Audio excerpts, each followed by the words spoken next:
So this is the way the punishment is done. Your legs in front of you, you'll be seated on it. Your legs in front of you across, your hands at your back across. They will chain you against the rock. You could still see the mark of the chain. That is the mark. As they struggle on it, it has created a mark now around the rock. You will be forced to watch the sun rays from the point where the sun rises until sunset with your eyes wide open, watching the sun. So at the end of the day, some do lose their sights completely. Every evening, when they are done eating, this is where they bring all of them. Then they separate them based on tribes. You know, they were from different places, different way of doing music. This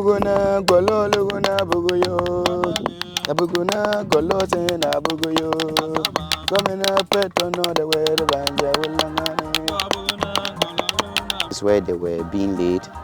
These are the graves, and they were buried mass graves. They can be 10 or even more than 10, 15, 20 in a grave.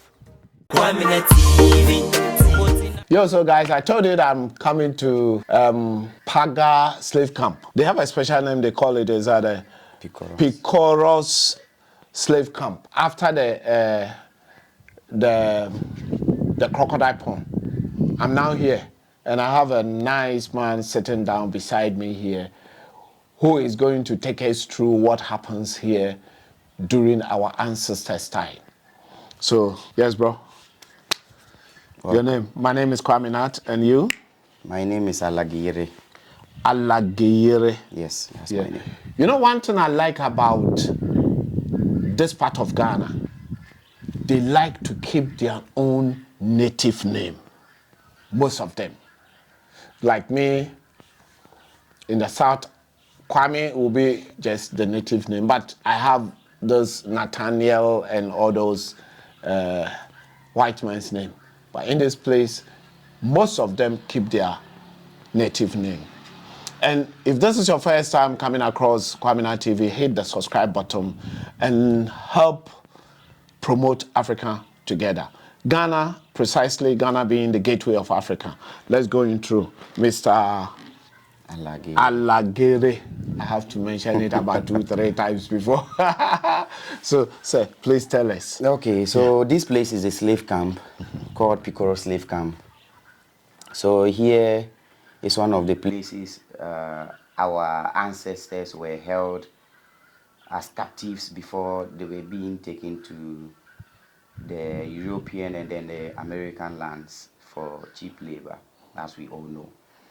The work of whom they so-called a slave. We know them to be captives. They are never slaves. Okay. So in the year 1704, slavery happened here, and which ended in the year 1764, an interval of 60 years. So from the history we learned, or what we fed from our plot, is that during these years, there was a man called Bagao, whom was a native of the Nania community. This camp is located at Nania, Paganania. Paganania. Yes. If you want to be clear about this, this is the hometown of the great Abedi Pele. So this man first came as a settler. His name was called Bagao, which was given to him. The name was given to him by the native of the Nania community. He came in search of a land to settle. They thought he was a brother who was in need. Maybe wherever he's coming from, his life might be in danger, so they accepted him in good faith, thinking he could contribute to the growth of the village. Until later, when he told them he wants to help his people, and this is the way out, he's going to send the youths to the white men at the coast, at the then Gold Coast, which used to exclude the northern part of the today Ghana. Okay. So once upon a time, this place was the Upper Volta, including some parts of Burkina Faso, known to be the Upper Volta. So when he came, this is what he told them. The white people would then take them to their lands for the betterment of their lives. They'll go there, they will be educated, they will learn trade, earn money, work, come back, take care of the rest. It wasn't something that was ever going to come to pass, but within the shortest possible time, the people realized and they became so upset So they hunted the man. They had even wanted to kill him, but then they couldn't get the opportunity to hunt him down. So he left the village.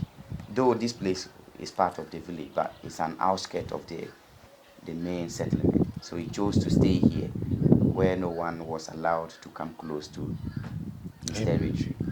So when he stayed here, he couldn't have done this business alone. So he then involved the two other friends who were Samori Ture and Baba Ture. When you read history better concerning this slave capturings, you'll come across Samori and then Baba Ture, whom were very notorious slave traders. So he teamed up with them because they had better connections when it comes to this business. So they became a team of three, and then they then started capturing. The main means we all know they had slaves was through capturings. They raided. They raided for. They raided for slaves even beyond or across borders. So all our people were victims of whatever they were doing here. Like I said before, today Burkina Faso, our brothers and Mali and sisters, that is the then Mali Empire, our own people were victims. So they raided homes, families, gatherings. As we are seated, they could get here. Then they start picking people, both young men and then women, who they felt were very strong, whom could go on with the journey, because the journey was all by foot. From Mali, today Burkina, from there to this place was all by foot. Wherever you are gotten from, you will trek until you get to this place. This place is a bit closer to the then Gold Coast, which is why I believe here was a transit point for them. They rested here for some time before they moved them to Salaga Slave Market. That is around Yendi. We have the Salaga Slave Market. Yeah. Then from there, they will go through to Asin Manso, where they'll have to wash their bodies, make them wash their bodies last. The last bath. Yes, their last bath at the Asin River before they will then be taken to the coast. So basically, this is the story, a brief history about this place. There is a lot to be seen around the camp, all over the place. We have where they eat and drink, where they that is where we have where they have water to drink, and natural spring water. When you come here, these are the things you are supposed to see to serve as evidence. Holes that were carved by the slaves for them to be eaten from them. Those were their plates or bowls which their food was served in. And then we have where they make music. Whenever they were here, they were being entertained. They encourage them to sing and dance, because the future is going to be a great one. It's not like they were willing to do it, but they were forced or compelled to do it. Rocks that produce sounds like drums. So every evening when they are done eating, this is a place they march all of them to. Forcefully, they made music out of rocks. Forcefully, they danced. They gave them donations, cola, tobacco, and then these drinks, schnapps that were being brought by the whites. They drank, they got tipsy, gave them some false, I would say, energy to be able to make them active in the process of entertaining themselves. We have a lot. We have where they meet to do buying and selling. Their watchtower for the slave, their security purposes, and then the cemetery and the punishment truck. So like I said before, in the year 1704, ended in 1764. So this is a brief story about the place. So now you're going to take us to the various stages of the place. Yes. So we're going to walk through the rocks and under the tree. So guys, as I said, keep on watching Kwamina TV. Leave comments. This is a sad situation that we didn't live, but our ancestors live. And anytime we get to places like this, we become sad, but at the same time, we should be happy that still our ancestors are coming back home. They are on their way coming back home. Some has been here already, and some are also coming back home. So I said always that so far as you have the color, as Peter Tosh said, so far as you have the color, Africa is your home, especially Ghana here, where the slave trade started first, or the captives started first. They started taking them from here to America. Guys, come with us and let's go and see what happens exactly here.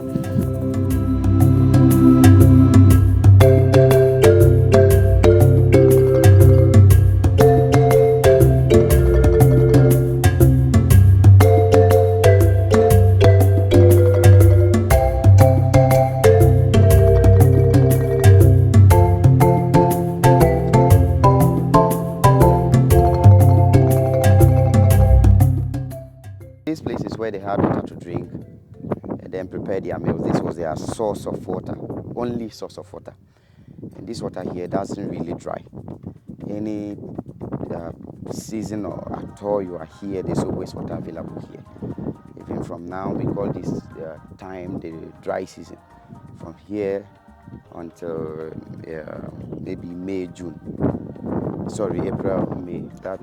That is when maybe we'll have rains. But still, there will be water until then. This water has never dried out before. No. This is the way. And sometimes it gets up. Yes, you can see. When it starts raining, it comes up.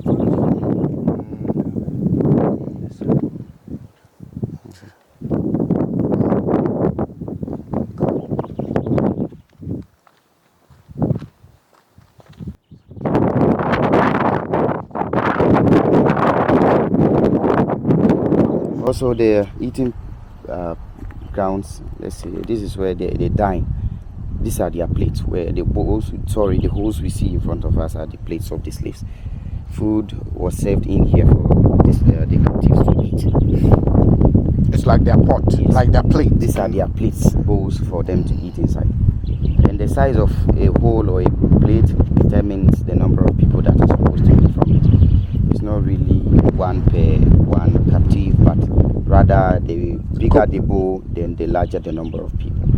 10 people, maybe 5, they can be 6, they can be 7, or even more than 10 people to fight over food in one particular plate. So it's sad. At the end of the day, most of them died due to starvation. Starvation was a major cause of many lives being lost. And they eat once for the day. Each day. It's only at the evening they will have food to eat. So meaning one meal per each day. Nowadays we have enough food that we are even fighting to stopping to eat every day.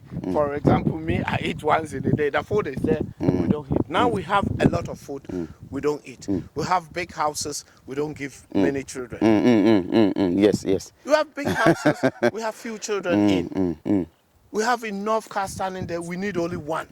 So this is where also the blend is a local blender. It's very common at our homes.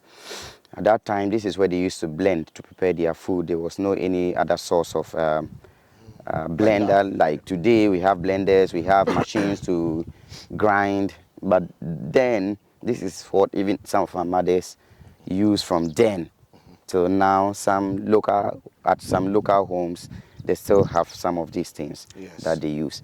So at the evening, the women or amongst the slaves were brought here as early as possible. They will come here to blend, do all this work. They prepare the food, and the rest of them will have to come eat when they are done cooking. Yeah.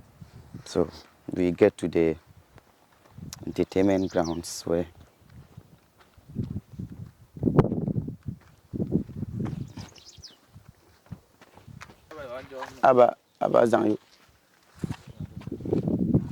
So here is their entertainment grounds. These are the drums I was talking about. These are very unique rocks that produce sounds like drums.